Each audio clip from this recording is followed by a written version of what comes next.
The day my whole family abandoned me, I overheard someone on the street discussing a deal. $1 million to buy your emotions as a normal person. Interested? I stepped up. How about buying mine? I just need $800,000. With that $800,000, I went home. My parents still looked at me with disgust. My brother scoffed, asking why I haven't died yet. The fake daughter ran over. Sis, if you have any grievances, take them out on me. Just please don't worry everyone so much anymore. I gave her a slap with a smile. Worried now? This was the third hour of me borrowing money from everywhere. On the phone, I kept explaining and begging over and over. I needed $800,000 for surgery. Just help me this once, okay? I can write you an IOU. Think of it as borrowing from the family. I'm begging you, if we delay any longer, I might really die. But all I heard was my parents' cold, impatient voices. Dad interrupted me multiple times, questioning with doubt. Quit telling me these stories. Be honest, have you been gambling? Don't deny it. Molly said she saw you hanging out with some sketchy people. Mom's disappointment showed. Wendy, I thought you just weren't as mature as Molly, but I didn't expect you to become a habitual liar. Mom's heart is broken. In the background, I heard my brother's irritated shout. Mom, what's the point of talking to someone as rotten as her? Bringing her out of the mountains was a waste of police effort. Better if she had died there. They really hated me, wished I were dead. Though it wasn't like that when I was little.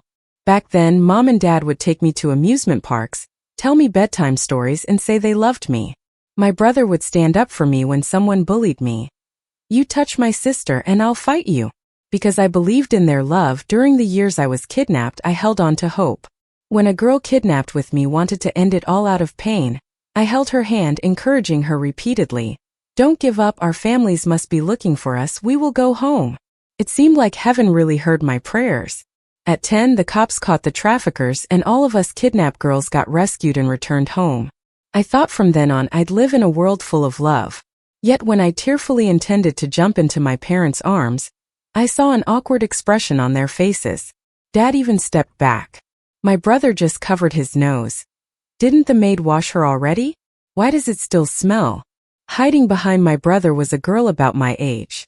She wore an expensive princess dress, her hair silky smooth, timidly looking at me. Seeing Mom about to hug me, the girl suddenly cried. Are you going to abandon me now that sister's back? Right away, the mom that was about to hug me let go. Turning around to embrace the girl, Molly, don't cry. You are Mommy's daughter. Mommy could never abandon you. My brother glared at me with hostility. Molly is my sister. Nobody's taking her away from us. The floor-to-ceiling mirror in the living room displayed two figures. Fair and beautiful, surrounded by everyone, Molly. And me, hair dull and awkwardly standing on the outskirts. That was my first time meeting Molly. The girl my parents adopted in grief, who throughout these years took my place and gained all their love. From then on, every day was a new nightmare. Initially, my parents were hopeful I'd return home. But once I did, all they felt was unfamiliarity and disappointment. I was a mess of a child, falling behind in studies, always ranked at the bottom of exams. In English class, when called to answer, my accent would make the whole class laugh. If it was just that, I'd just be seen as dumb. But apparently my character was also terrible. Ever since I came home, Molly kept having accidents. Getting sick with a fever the night before an exam. Twisting her ankle falling from stairs before a ballet performance. Discovering her concert attire torn before a piano show. Each time Molly would speak kindly, these are just accidents. It has nothing to do with my sister. The more she said this, the less anyone believed in my innocence. After Dad lectured me multiple times with those mishaps happening one after another, he shook his head to Mom.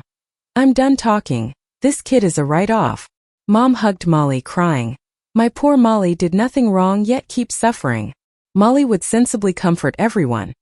It doesn't matter how much injustice I feel, as long as sis gets better in the future. My brother would interrupt angrily. She'll never get better. Someone so hopeless should have just died in the mountains. And here I was staring at my phone displaying a disconnected call and my brother's final message on behalf of the whole family. You'll die without money, right? Then do us all a favor and go die. I shut my eyes in despair. Let it go, Wendy. You try so hard to live, but fate gives you a choice of death anyway. Without the surgery money, die in the agony of illness. So I might as well end it now. Picking up my phone, I weakly stepped forward. Taking a bus would get me to the seaside. Perfect, just fall into the sea. Let this life have a little less suffering. People at the bus stop had no clue I was about to go and end my life. They boarded and got off, and the bus I waited for never came. I waited a long time, growing anxious when suddenly, I heard someone talking behind the bus sign. I'll pay $1 million to buy your normal human emotions. Deal. I turned around. Spoke was a man in a baseball cap, his face hidden. The person being spoken to was a young girl, wary all over her face. Is this some new scam method? If you don't leave, I'm calling the cops. I'm not scamming. If you agree, I'll transfer the money right away. On any other day, I'd probably just walk away from something so bizarre. But at that moment, something compelled me to move closer. How about you buy mine? I only need $800,000. The girl looked at me like I was crazy, called me a lunatic, and hopped into the car. The guy in the baseball cap just stared at me. He said, "Have you made up your mind? Losing your emotions means losing the ability to love and be loved, losing family and loved ones." I cut him off. I've decided. Baseball cap didn't say much else. All right, give me your bank account number. I did as he asked. And give me something of yours. I looked myself over and finally took a hairband off my wrist. Will this work? Sure, happy doing business. Baseball cap took the hairband and walked away. He vanished from my sight instantly. Standing there, I checked in with myself. Nothing seemed different. I thought it was a prank until my phone beeped. You've received 800,000 yuan in your account. I stared at the screen, feeling like I was dreaming for a few minutes. Then my phone rang, telling me this wasn't a dream. Wendy, where have you been? Why is there a deposit of 800,000 yuan? It was Nolan, my fiancé. He used to be the person I trusted and loved most in this world. I even had my bank card linked with his. Molly said she saw you get into some old man's car. I didn't believe her. But if you've got nothing to hide, why is there a deposit of 800,000? Who'd transfer that much money all at once? You need to come to the office and explain this right now. I'm not coming, I cut Nolan off firmly. I have to pay for hospital fees and schedule surgery. There was silence on the other end for 2 seconds, then anger. Are you serious? Molly told me you used to fake sick in school to skip class. Are you escalating now? Wendy, if you keep this up, we're calling off the engagement. Hearing Nolan say that, I should have felt terrified. After all, I loved him so much and wanted to marry him. Nolan used to be my only salvation in this world. We met on the campus forum, back when my parents cut off my living expenses out of anger because of Molly. I had to work at a karaoke place. Then, there were nasty posts about me on the forum. Wendy works at the karaoke just to be a hostess. You'll know what that means, right? Keep it on the down low. Supposedly, she has a lot of 50, 60-year-old sugar daddies. 50 or 60. That's older than my dad, and she's okay with that? Course. Honestly, it's typical. She was apparently trafficked to a rural area, wasn't she? Usually, they're bought as child brides, and in backward villages, one woman might marry several men. So that explains why she's so easygoing, right? Amid the jeers, only one account stood up for me. Spreading lies is cost-free, huh? Anyone who's been to the karaoke knows Wendy's a server. How can someone's painful experiences be a reason to attack her? That was the first time in years someone defended me. I messaged the account thanking them so much. That's how we started chatting. We talked about the cafeteria food, the wild ducks by the lover's lake, and Neruda's poetry. I said my signature's that line. On my barren land, you're the last rose. He didn't reply for a long time. When I thought he wouldn't respond, he sent a message. Meet me at Lover's Lake. When I got there, I saw a boy in a white shirt, holding a bunch of roses, smiling brightly at me. That day, I finally learned the person I'd been talking to was Nolan, the student council president. Nolan truly made my barren life bloom with roses. He loved me, would listen to my stories late at night, and would kiss away my tears. Wendy, don't be scared, I'll give you a new home. When did things start to shift? It was probably when I got him his favorite model set and excitedly went to find him. I saw him sitting in a cafe across from Molly. They were having a great time. Molly was bright and cheerful, teasing Nolan into laughter. When they noticed me, their smiles vanished instantly. Molly stood up, looking worried. I blame her. Sis, I just bumped into Nolan while buying coffee. You're not mad at me, right? Too flustered, she knocked over the coffee on the table. Hot latte spilled on her dress. Molly winced, her eyes welling up, not bothering to wipe it away, just looking pitifully at me. You won't misunderstand me anymore, will you? Nolan asked the assistant to get burn cream for Molly. He didn't once look at me. That night, it was one of my rare breakdowns. I cried and questioned Nolan. You knew. You knew she bullied me so many times. Nolan stood on the balcony smoking, his expression blurry in the haze. Wendy, maybe you misunderstood her. And the things you told me, they were just your side of it, right? Can you guarantee they're all true? I'll never forget how Nolan squinted at me with doubt in his eyes, that chilling feeling like falling into an ice cellar. He then walked over to hug me. All right, I do believe you. But the coldness inside didn't ease. I knew the world would tilt from now on. Just like how my mom said both Molly and I were her daughters but always sided with Molly. Nolan would say he loved me and believed me, but time and again left me to find Molly. Still, when it came to borrowing money, the first call I made was to Nolan. He was the A Group chairman's son. 800,000 wasn't a big deal for him, but no matter how many messages I sent or calls I made, there was no response. After dialing repeatedly, someone finally answered. On the other side was Molly's gentle laugh. Sis, Nolan's in the shower. If you have something to say, tell me and I'll pass it on. At that moment, it hit me that the 800K really did take away my feelings. I thought about those heart-wrenching memories, but my heart felt nothing. Nolan repeated once more. Be in my office by 6 p.m., or the engagement is off. I cut him off. If you won't give me the 800K, how's having you around any different? I said and hung up. Everything else went smoothly. Paid the fee, got admitted. Luckily, there was an available surgery slot and I got it. I prepped for surgery. No food, no water. My empty stomach felt terrible, so I distracted myself with my phone. Messages kept pouring in from the family group chat. Molly, the group admin, posted an announcement. Tomorrow's my graduation.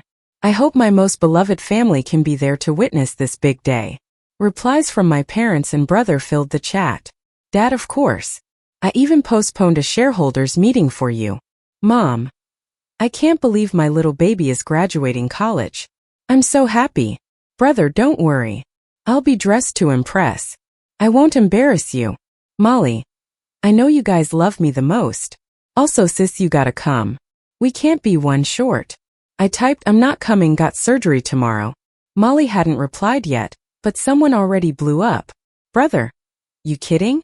Surgery needs family to sign off. We're all here, what surgery are you talking about? He could have easily searched online to find out a trusted friend could sign with a power of attorney. The girl who was trafficked with me is signing. We stayed friends and she gave me all her savings, which was barely enough. When she heard I saved enough for treatment, she cried, thank God, that's a relief, without asking where the money came from. Molly sent a voice message slightly crying, sis, are you still mad about last year? I had almost forgotten until she brought it up. When I graduated last year, I invited everyone to the ceremony too. But on the way there, Molly felt sick, and our parents turned the car to the hospital. Imsuri, sis. I shouldn't have gotten sick then. Can you forgive me this time? Mom chimed in, Wendy, I was heartbroken to miss your ceremony last year. Don't blame Molly. Please promise, Mom, come home, and happily go with Molly to the school. All right? No. Dad was furious, your mom begged you and you're still cold, heartless thing. I wish you weren't my child. Brother tried hitting me where it hurts, no wonder Nolan asked privately what you're like. See, Wendy, anyone would get sick of you. A nurse tapped on the door. Time to sleep, no more playing. I pleaded for just one more minute. Fewer messages with 55 seconds left. Brother DM'd, mad I left the group. I blocked him. 40 seconds left, blocked the whole family. 10 seconds left, Nolan called. Hung up quick and powered off. Handing my phone to the nurse, I joked, see? Just a minute. The surgery was a success. I was recovering quickly. A friend asked, got any plans? Oh, I did.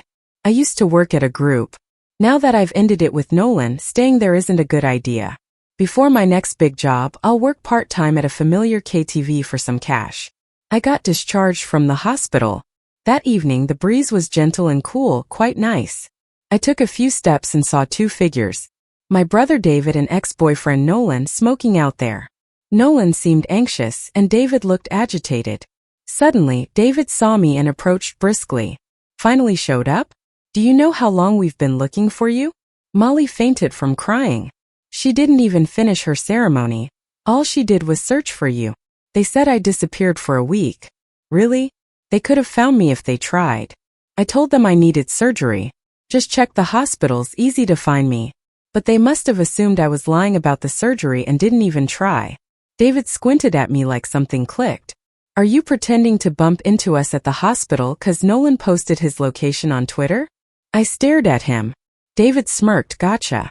Your little trick, David, I said calmly, pointing back to the hospital. Get checked for brain issues.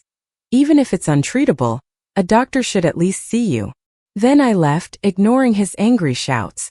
Just as I turned to go, someone grabbed my wrist. Nolan's voice slightly hoarse. Wendy, are you really sick? I turned back with a sarcastic grin. All better now. No need to worry. Pulling my hand free, I walked away. Nolan seemed like he wanted to catch up with me. But my brother stopped him right away. Don't try to comfort her. The more you comfort her, the worse it gets. Look at her. Even if she's sick, it's definitely not anything serious. When she was a kid, she'd cry all day over a scraped knee. If she really just had surgery, she wouldn't be this calm. Nolan stood there looking pretty lost. He seemed to mumble something, calling Wendy. His words were swept away by the wind. I didn't turn back even once. The KTV owner already knew me well. He knew I just had surgery, so he let me do the lightest work and even agreed to pay me daily. When my shift ended, I took off my uniform and walked out, only to see something crazy playing out in the hallway. A guy wearing a fancy shirt was shouting, "Come on, someone kiss me and I'll give you this ring." His assistant was sweating, trying to pull him back. Jason, you're really drunk. Drunk words are still words. Come on, you over there, kiss me and this is yours. The guy called Jason pointed at me, and the ring slipped out of his hand, rolling onto the floor. The assistant kept apologizing. I'm so sorry, miss. Jason isn't usually like this. He didn't mean to offend you. I guess even normal people's emotions can be overruled by a paycheck, especially when it's $80,000. Long story short, I wasn't offended. Instead, I stared at that huge diamond ring on the floor and thought, is this really happening? Such a big rock, even if I sell it for cheap, it'd cover years of working at KTV. Must be the universe feeling sorry for my tough past, giving me a break. Without a second thought, I walked up and gave Jason a peck on the cheek. Maybe it was just my imagination, but it looked like Jason's ears turned red. Picking up the ring, I said, a deal's a deal, this is mine now. That night, I slept soundly in my rented room. My brother and Nolan were bombarding me with messages in all sorts of ways. Given how rushed I was before, I only managed to block them on Instagram. Now I had some time to go full detective mode, blocking them everywhere from Instagram to school forums to music apps. The next morning, I was rudely awakened by someone banging on my door. My first thought was that my brother and Nolan had tracked me down, but standing outside was Jason. I didn't bother opening the door and said, "What do you want?" The famous Jason, wearing an expensive suit, stood awkwardly in the dusty hallway. Is this Wendy? Nope, I flat out denied. Jason, being the spoiled brat of a big corporation with a notorious temper, got annoyed. Wendy, are you trying to make a fool out of me? The door opposite flew open, and out came an elderly lady. What's with all the noise so early? Waking my grandson. Keep at it and I'll call the cops. Facing the old lady, Jason suddenly lost his bluster. I'm really sorry to disturb you, ma'am. I'm just trying to get something back.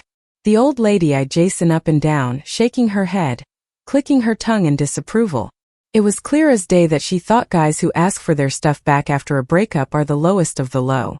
Adding to her judgmental vibe, I shouted from behind my door. You can't just ask for a ring back that you gave away.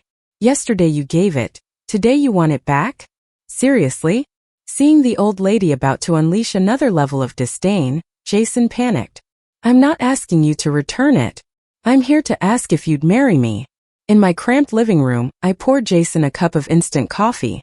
His long legs barely fit on my $10 lazy chair, looking all kinds of uncomfortable. His expression was just as awkward, stealing awkward glances at the door every now and then. The lady across the hall was peeking in, clearly eager for juicy gossip to spice up her day. With the atmosphere getting increasingly tense, I said understandingly, "Ma'am, I think you're making him nervous. How about you head back? I'll update you as soon as I have something." Satisfied, the lady finally took her grandson downstairs. I turned to Jason. "Go ahead." Jason's expression turned sour. The last 24 hours had been a nightmare he wanted to forget. Long story short, Jason originally had a fiancée, a match made by his family. Turns out, the rich girl heard some wild stories about Jason being a bad guy and bolted. Jason had never been humiliated like this in his life. So he got drunk, which led to that scene at the KTV. "So now you want to marry me?" I asked. Jason nodded, then hastily backtracked. "Don't get me wrong, it's not like I'm into you. It's just that the marriage announcement has already been circulated. And if..." I stopped his rambling right there. "How much are you offering?" Jason was taken aback, probably not expecting this direction at all. "Name your price." I shook my head. In negotiations, whoever names a price first usually loses. "How about this?" I offered. "Show me your black card's balance." My tone was polite and firm, leaving no room for discussion. Jason, feeling bewildered, complied and showed me his mobile banking. Geez, even someone like me who rarely shows emotion couldn't help but gasp after counting all those zeros. Staring at Jason, I said calmly, "Here's the deal. You give me 80% of your card's balance and I'll marry you." Before Jason could respond, I explained earnestly, "This is honestly in your best interest. Marriage is a big deal. If the payout's too low, it's bad luck. The last thing you want is to give people gossip fodder, hurt your image, or impact your share prices. Of course you could find another girl, but during the wedding, who's to say someone greedy like me won't come crashing with the ring and claim to be your real fiancé? Sure, it'd be shameless on my part, but a wise man avoids unnecessary risk. You care about your reputation, so why let some lowlife threaten it, right?" Once the call ended, I barely took a breath and looked at Jason sincerely. "Jason, you're something else." When I walked downstairs to see my sponsor off, I was all smiles. "See you later, hubby." His face darkened. "Don't call me that." "Sure thing, sweetheart." Jason looked like he had a toothache that wouldn't go away. "Wendy, I'm warning you, we're only married in paper. Don't get all clingy, and definitely don't fall for me." I smiled the same way. "Don't worry, not a chance I could even if I tried." Jason thought I was mocking him, his face twisted with anger. But before he could argue, a familiar figure appeared in the distance. It was Nolan. I've never seen Nolan look so upset. He approached, eyes on the ring on my finger. His voice trembled a bit. "What's this?" Jason, irritated as hell, said, "A wedding ring, are you blind?" Nolan ignored Jason, his gaze fixed on me like he was about to break. "Who's it from?" "Jason." "Buddy, are you confused?" "Who else but me?" "Wendy." Nolan's eyes were red. "We definitely didn't break up." This time Jason stayed quiet. He stepped aside, standing next to an old lady who looked like she was waiting for a show. All three of them shared that classic nosy expression. Me. Too tired to argue, I pulled out a phone recording. It was our last call before my surgery. Before 6 p.m. at my office. "Or the engagement is off." "Forget the engagement, just break up now." "What's it to me if I never get that 800,000? Pause. I looked at Nolan. "Did you hear that? We're broken up." His voice cracked. I didn't agree. I coldly replied, "It takes two to agree to be together, only one to decide to break up. I made that decision and told you clearly. Any questions?" Nolan stared at me, a breeze causing tears to form in his eyes. He moved forward, trying to hug me. "Wendy, stop messing around. I know you're mad about Molly, but it's not what you think. I got drunk that day. Molly took me to a hotel, answered your call while I was showering. We didn't do anything. I only love you. If it bothers you, I'll cut her off, okay?" I glanced past Nolan to look behind him. Noticing my glance, Nolan turned around. Standing about 10 paces behind him was my entire family. Nolan's words went straight to Molly's ears, and she looked pale, swaying slightly. "Nolan." Bro walked over, stood beside Nolan. "Don't sweet talk her here. Believe me, our family won't let you two break up. And with her temper, you know she's just acting up, not really wanting to split. Let's go, let's head back. She'll come home." Bro reached for Nolan. Nolan stubbornly stretched out his hand. Wendy, come back with me. This time before I could speak, someone stepped in. Jason slapped Nolan's hand away. She's my fiancée, why would she go with you? Nolan looked icy, glaring at Jason. She wouldn't agree to be your fiancée. Jason got rebellious. She agreed whether she likes it or not. After all, I paid for it. Nolan was stunned. He turned to me, disbelief on his face. Is that $800,000 from him? I knew things were spiraling out of control, but at this point explaining would be tough. I simply looked to the sky. Nolan looked at me, eyes reddening. Wendy, why? I desperately hoped you weren't like this. And for $800,000, before he could finish, I slapped him. That slap shocked my entire family, even Jason. I coldly said, if $800,000 is so insignificant, why didn't you give it to me? Molly rushed forward. She held the slapped Nolan, her face full of hurt. Nolan, are you okay? I have meds in my bag, I'll apply it for you. Nolan pushed her away. Molly was taken aback. Dad stepped forward, whispered, Nolan, don't blame Wendy. She really needed surgery money. Turns out Dad finally asked on our way here. An easy phone call could have confirmed it, but he wouldn't back then. Mom's eyes were wet. My poor daughter having surgery alone. She paused midway because everyone knew why I faced surgery solo. Seeing Mom and Dad's guilty glances, Molly got nervous. She stepped up to me, neck stiff. Sis, no matter what, you shouldn't have hit Nolan. Do you realize how worried he was while you were unreachable, how much our family worried? Another slap landed on her face. I asked sweetly, still worried now? Molly covered her face. A flash of malice in her eyes. She suddenly slapped her own face fiercely.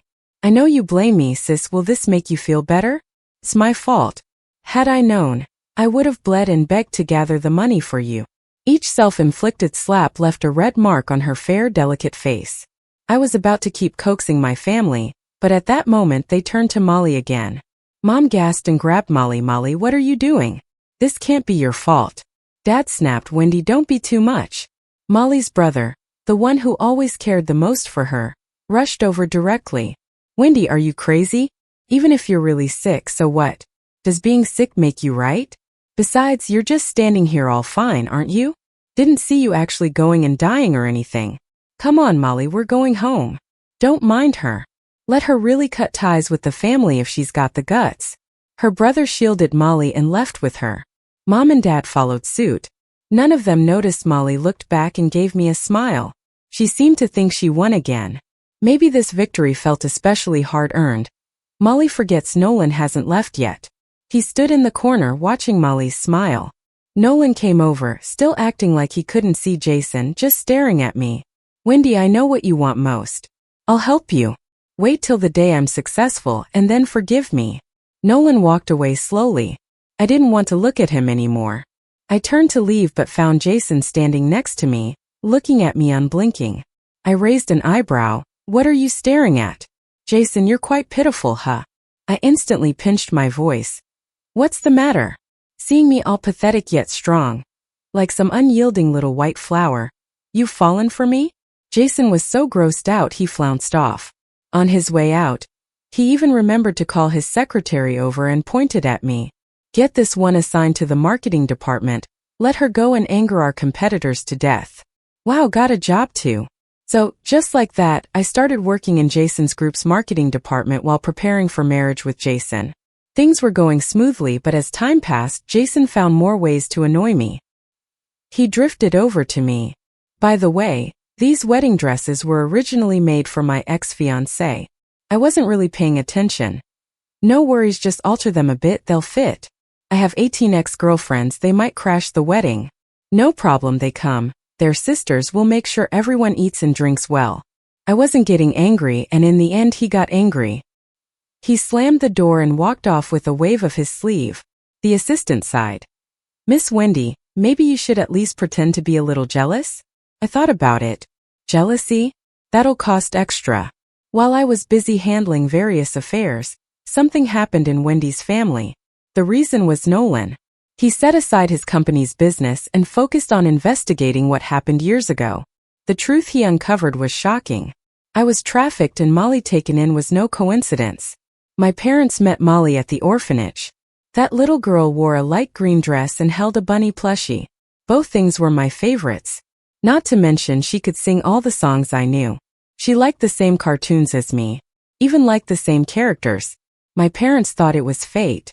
That God took pity on them and rebirthed me into this little girl at the orphanage. So they took her home and named her Molly. Year after year they raised her, transferring all the love meant for me to her. They had no idea this was all a setup. Molly was the illegitimate daughter of the first caretaker who took care of me. The caretaker, while looking after me, had her daughter mimic me. Then on the appointed day, I was kidnapped by traffickers, vanishing from the world. Her daughter got picked at the orphanage and became me. When I left Jason's, I saw Wendy's family and Nolan.